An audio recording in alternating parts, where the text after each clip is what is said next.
অনেক মজার একটা রেসিপি তৈরি করলাম আজকে। অবশ্যই সবাই দেখবেন, কেউ মিস করবেন না। আসসালামু আলাইকুম, কেমন আছেন সবাই? আশা করি সবাই ভালো আছেন। আমিও আল্লাহর রহমতে ভালো আছি। আবারও নিয়ে আসলাম নতুন একটা ভিডিও, নতুন একটা রেসিপি। সকালে নাস্তা খেলাম, এই তো আমার হাজব্যান্ড একটা বিস্কুট এনেছিল, অনেক মজা। প্রতিদিনই এরকম এক প্যাকেট করে বিস্কুট নিয়ে আসে।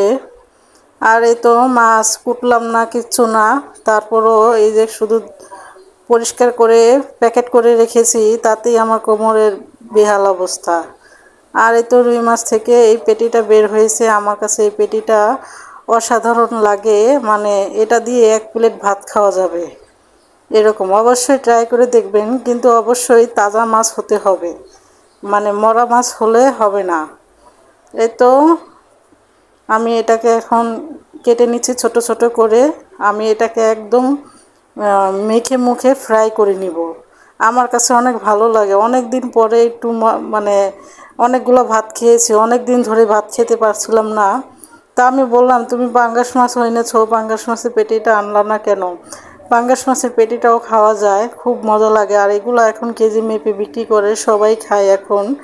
আর এটা ছিল রুই মাছের পেটি, আর অনেকগুলো তেল বের হয়েছিল। তা আমার হাজব্যান্ড পছন্দ করে না, আমি একাই খাবো। আর টমেটো ছিল না, টমেটো থাকলে তো আরও ভীষণ ভালো লাগতো। আর এটা মাখিয়েই বসাতে হয়, অথবা মাখিয়ে তেল গরম করে তেলের উপরে ছেড়ে দিতেও পারেন। আর একটু বেশি করে জিরা গুঁড়ো দিতে হয়, তাহলে একটু ফ্লেভারটা ভালো আসে। আমি এখন মাখিয়ে তারপরে তেলটা দিব।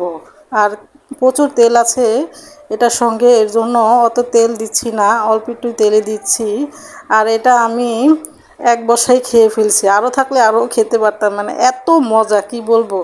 আপনারা অবশ্যই ট্রাই করবেন। আর কলিজাটা না গলে গিয়েছে, না হলে কলিজাটা অনেকগুলো হয়। আর মাছটাও বেশ 2.5 কেজি মতন ছিল, কিন্তু কলিজাটা গলে গিয়েছে। হয় এরকম মাঝে মধ্যে। যাই হোক, তো মেখে চোখে পানি দিয়ে দিলাম একবারে। এখন হাই হিটে গরম করে নিব। এই তো আমার গরম হয়ে গিয়েছে, দেখেন কতটা লোভনীয় লাগছে। এটা কিন্তু এই যে আস্তে আস্তে এখন করব, এটা হাই হিটে গরম করার পরে। এই তো আবারও ঢেকে দিলাম। এই তো এই যে এরকম ভাজা ভাজা হবে। আর এই যে তেল যা দেখছেন, এগুলো মাছের তেল। এত মজা, এত স্বাদ খেয়ে, এত স্বাদ খেয়ে। এই তো ভাত নিয়ে বসে পড়লাম গরম গরম, সঙ্গে সঙ্গেই খাবো। আমার হাজব্যান্ডকে লোভ দেখিয়ে দেখিয়ে খাচ্ছি। সবাই ভালো থাকবেন, সুস্থ থাকবেন। আজ এই পর্যন্তই। আল্লাহ হাফেজ।